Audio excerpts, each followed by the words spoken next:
program, and then we'll jump into the panel. All right, thank you. Well, my name is Shannon Harris. I am a program coordinator for Our Community's Children, and we have Lynn Hensher here. She's the executive director of Our Community's Children, which is a public-private partnership between the City of Grand Rapids and Grand Rapids Public Schools and community partners.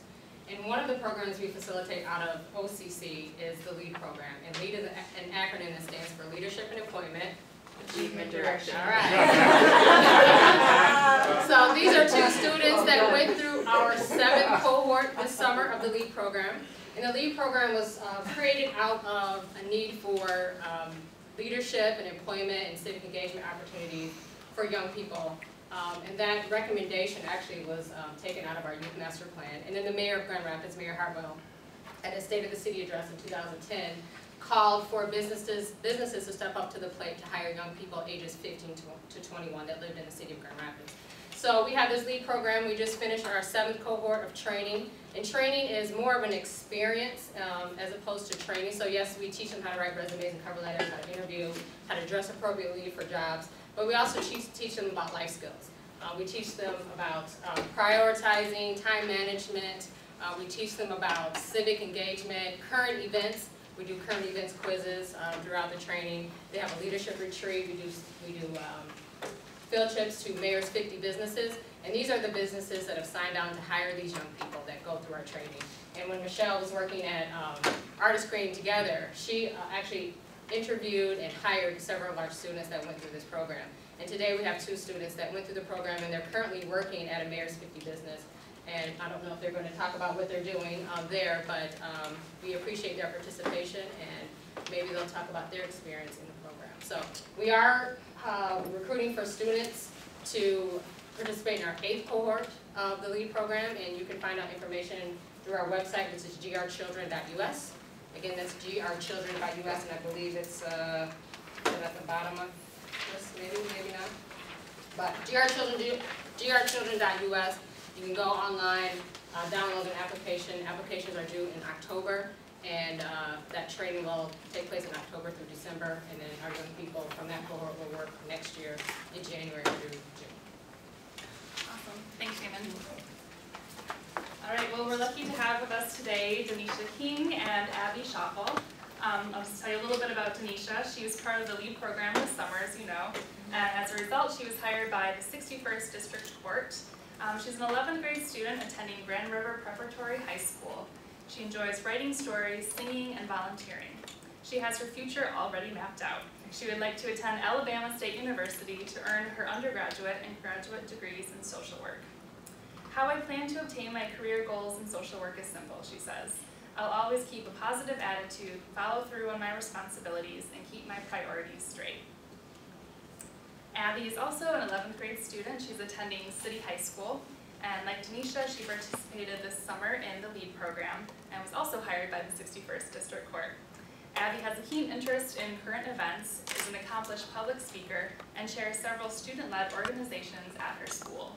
Abby's future goal is to become a broadcast journalist. Her ideal assignment would be to report the sights, sounds, and points of view live from the battlefield. She says, I am very driven in my academic career and accept nothing but the best out of myself. So we're so glad you're here today, and if you just want to start by telling us a little bit about your experience in the LEAD program, and then we'll jump into the more literacy-focused questions. Well, the LEAD program was definitely a fantastic experience, and we learned so much from it. What I learned especially from it is my interest in current events and my interest in law and politics, because I knew I was interested in it, but I didn't realize to what extent. We also learned so much about resume and cover letter writing, and also how to behave in the workplace, the different generations, the different ways you should act, the way you should dress, just really the basic stuff that help you survive in the workplace.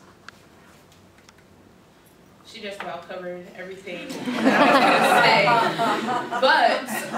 But one particular thing that I took from it was learning about the different generations, because this is actually my first formal job in the workforce. So working with people, because we are the youngest, me and Abby, we are both the youngest people in the 61st District Court. So it really did help learning about different generations. We learned about, help me out, the baby boomers, Generation X, and our new generation, which is called the Linksters. I don't know if you've heard that yet, but we are called 18 and under. So it was definitely interesting hearing about how they operate and how they work. Another thing that I learned from the LEAD program would have to be business etiquette.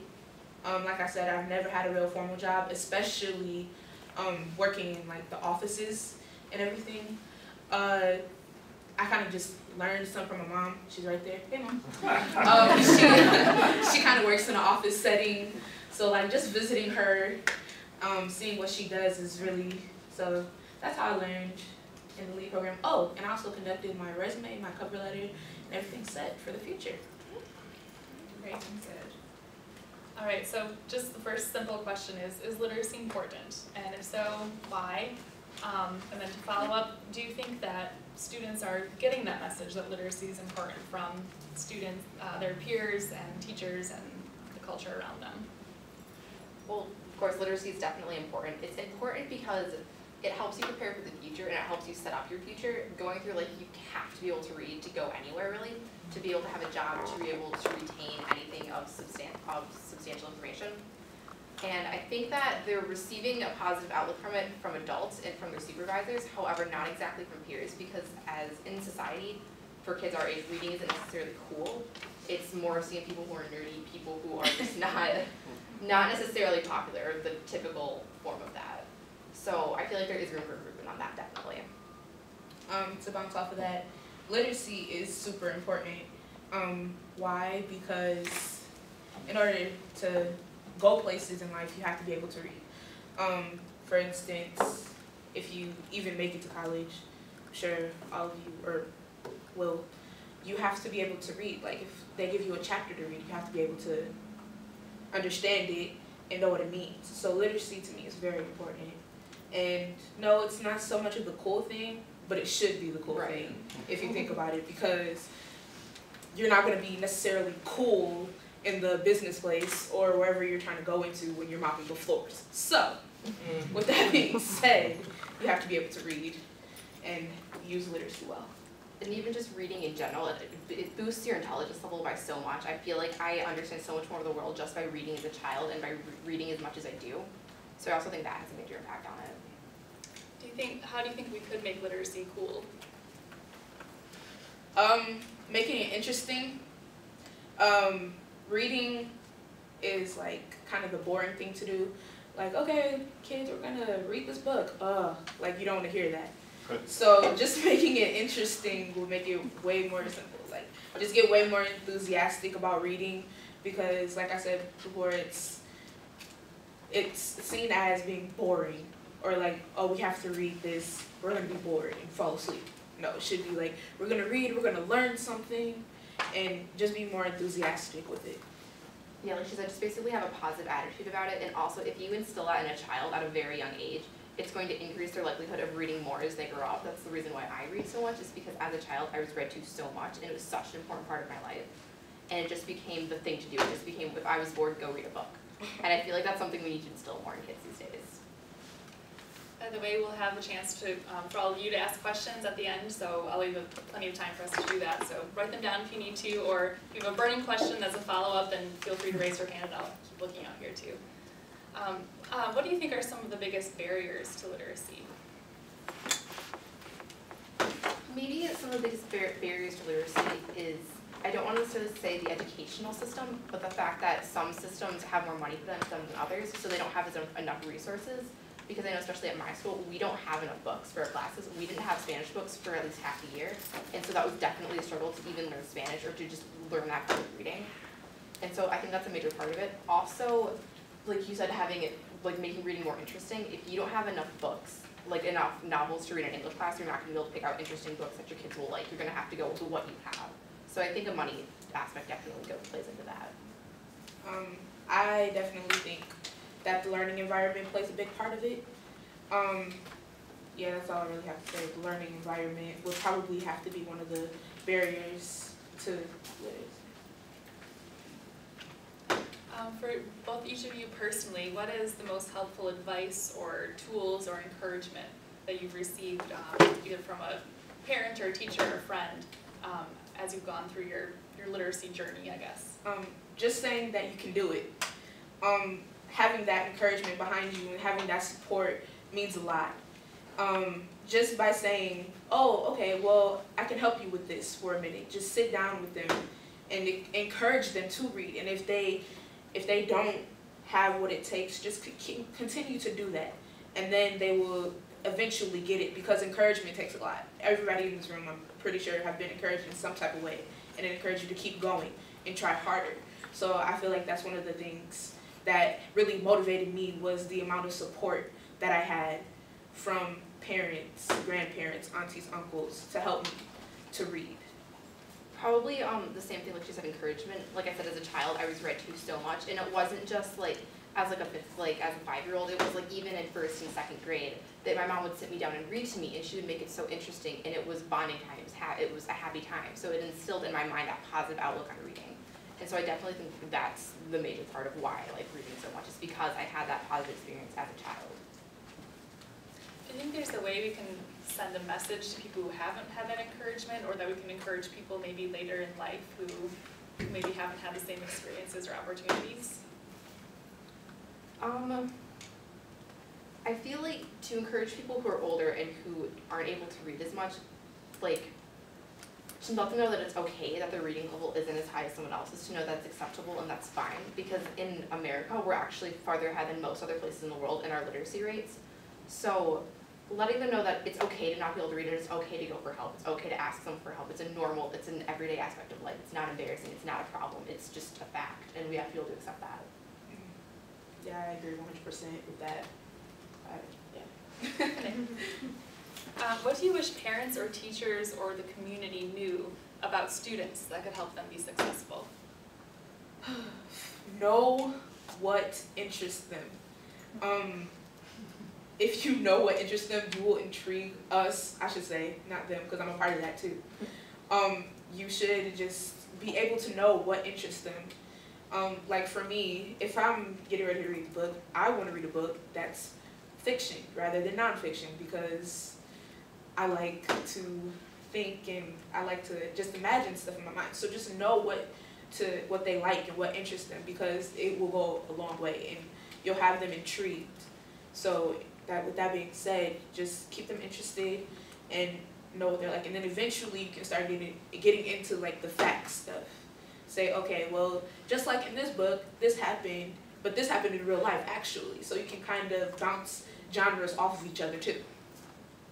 Like what you said, like being able to correlate different books to each other. And so I feel like kids definitely should still have to read the nonfiction and still read the classics, because it boosts the intelligence level so much. It makes them so much more aware of other books and able to pick things out. But I think the best thing you can do is, if you're reading a nonfiction book, relate that to a book that's fiction, and relate that to a popular book or a modern day thing, and have those discussions in class about it. Because if you discuss the books in class, it's going to make kids so much more interested in it than just sitting down and reading. Yeah.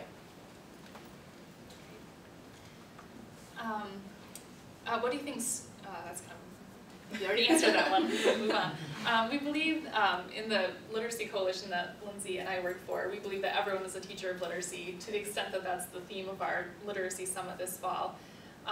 Where and how do you see your own literacy and leadership skills fitting into the positive literacy work that's happening in our community? I feel my influence mostly in my friends and in my peers, because I am such an avid reader that I try to talk to them about the books that they're reading, and the more I feel like they feed off of my encouragement, the more like, oh, you should read this book because it's really good, the more they're going to want to read it. Like, I actually have a best friend who she absolutely hated reading for most of her life, but I finally got her to start reading books again, and she absolutely loves it. So I feel like that plays a major role of it. Also, when you're with younger students, when you're participating in extracurriculars that have younger children in it, like I work with 2nd graders in a religious educational program, just by talking to them about books that they're reading, hitting them on their level, it's going to encourage them, saying, oh, an older kid's doing this, this is cool, I want to do this when I grow up. So I think that is a major part of it. My influence is definitely with the younger children, because that's such a precious time in our lives, and we're consuming so much at that time. So I would say like about from kindergarten, preschool to about 3rd or 2nd grade, because that's such a development. They need to be able to like be like, okay, cool, literacy, fun. So I feel like that's where my influence is definitely in make it interesting. So have you done volunteer work with younger children that age range? When I was in 8th grade at Vista Charter, we have this system. Well, it was more so in 6th grade, in middle school. We had this system where we had reading buddies. So we would go take a break from our class, and then we would go down to the elementary side and go to like the kindergarten classes, and we would help out the teachers when they had reading time. So then we would get paired up, and it even happened to me. So the 8th graders, when I was younger, they would come into our class and they'll help us read. So it was just kind of a tradition to do.